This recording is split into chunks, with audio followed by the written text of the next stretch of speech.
আরে ভাই, তুই তো অর্ডারে ছিলি, তুই দেখিস নি আমার ভাইকে কে মারলো? না, ওকে বলা যাবে না যে আমি ওকে মেরেছি, নয় বিপদে পড়ে যাব। আর দাদা, আমি বর্ডারে ছিলাম, কিন্তু ওকে কে মারলো আমি দেখতে পারিনি। তোকে আমি 10 লাখ টাকা দিতে বলেছিলাম, তুই আমাকে দিতে পারিসনি।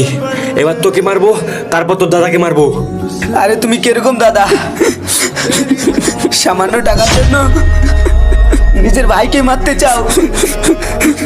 তুই তো আমার কাছে সামান্য ভাই, তোর যে আমার কাছে টাকার মূল্য অনেক বেশি।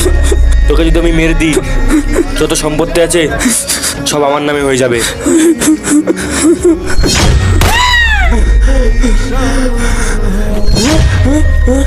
আরে ভাই, ও পাঠান, ও আমার চেহারায় প্লাস্টিক সার্জারি করেছে, আর ও আমার ভাইকে মেরেছে, ওই মেরেছে। কি পাঠান? প্লিজ আমাকে ছেড়ে দাও, আমার ভুল হয়ে গেছে।